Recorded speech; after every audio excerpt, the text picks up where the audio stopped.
હાલો મિત્રો, હું વર્ષાબેન કટકિયા. જય બાબા સ્વામી, જય ગુરુદેવ. આજે આપણે બનાવીશું ફુલાવર, રીંગણા અને વટાણાનું શાક.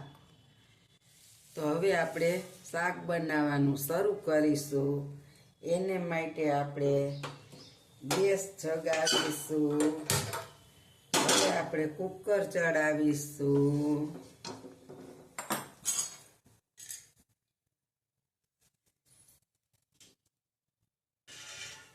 ત્યારબાદ આપણે એમાં તેલ નાખીશું.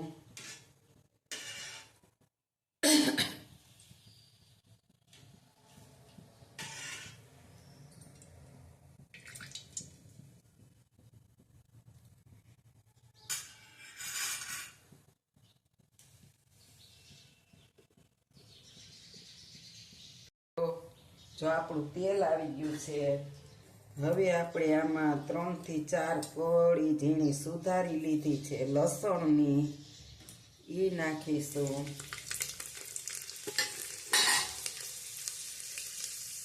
ત્યાર પછી આપણે આમાં 1 ચમચી જીરું નાખીશું અને થોડી કેવી રાઈ નાખીશું.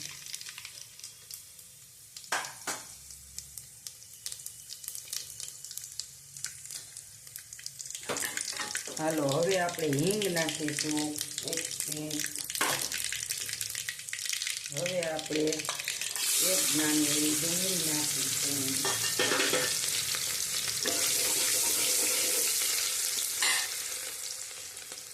અને 1 ચમચી આપણે આદુ મરચાંની પેસ્ટ નાખવાની છે.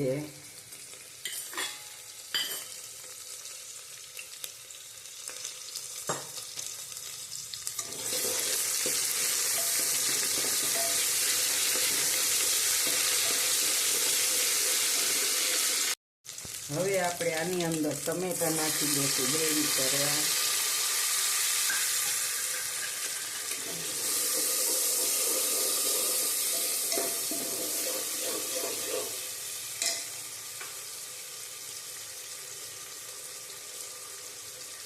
એકથી 3 સૂકા લીમડાના પાન નાખીશું.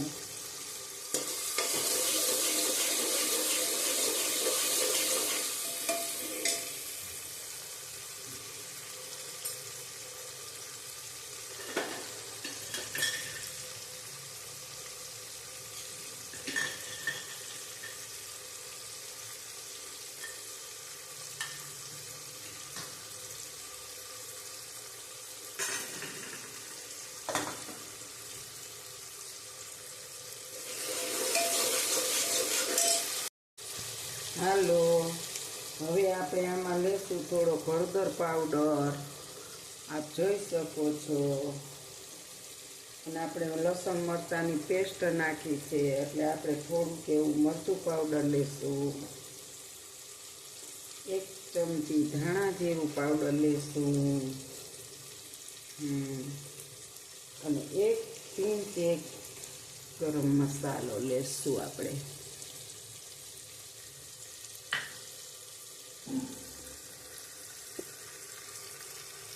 હવે આ મસાલાને આપણે પાણીમાં પલાળવાનો છે.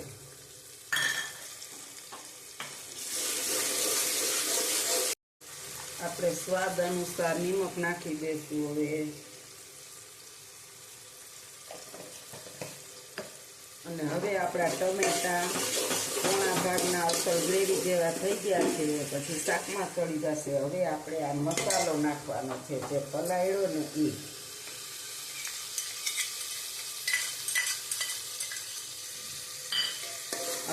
મસાલો છે ને એ પાણીમાં પલાળી નાખો ને એટલે બળે નહીં અને મસ્ત રીતે ચડી જાય અને શાકનો એકદમ કલર આવે. આપણે જોઈ શકો છો કે આપણે તેલ ઉપર આવે ને ત્યાં લગીને એને ચોળવવાનો છે. આપણે જોઈ શકો છો જો બધું તેલ ઉપર આવી ગયું છે, બધું તેલ જો આપણું શાકમાં ઉપર આવી ગયું છે મસ્ત, અને આપણી ગ્રેવી મસ્ત બની ગઈ છે. તો હવે આપણે એની અંદર આપણે શાક ધોઈને રાખ્યું છે એ નાખવાનો છે. ફુલાવર, રીંગણા અને વટાણા જોઈ શકો છો.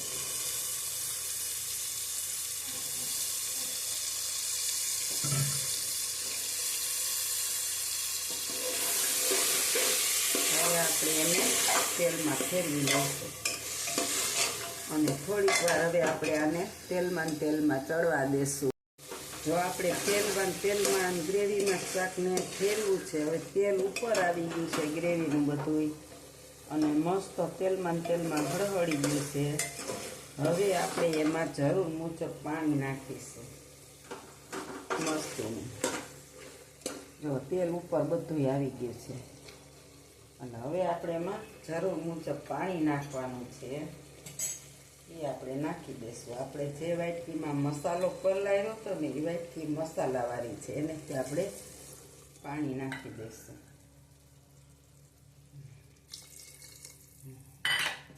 તેલ બધું આપણું ઉપર આવી ગયું જોઈ શકો છો. આપણે કુલ ઓલું થોડુંક 2 વાટકીમાં પાણી ઓછું હતું એટલે આપણે થોડુંક નાખી દઈએ. 2 વાટકી પાણી નાખ્યું છે અને હવે આપણે આ કુકરને બંધ કરી દઈશું અને 3 વિસલ વાગવા દઈશું. તો આપણું શાક ફુલાવર વટાણા ટમેટાનું થઈ ગયું છે. હવે આપણે એમાં માથે કોથમીર છાંટવાની છે. આપ જોઈ શકો છો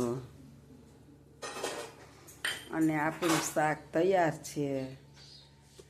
અને જો મારી આ વટાણા રીંગણા અને ફ્લાવરની શાકની રેસીપી જો તમને ગમી હોય અને સારી લાગી હોય તો શેર કરજો, કોમેન્ટ કરજો, સબસ્ક્રાઈબ કરજો, બેલ બટન દબાવવાનું ભૂલતા નહીં. આવજો. જય બાબા સ્વામી, જય ગુરુદેવ.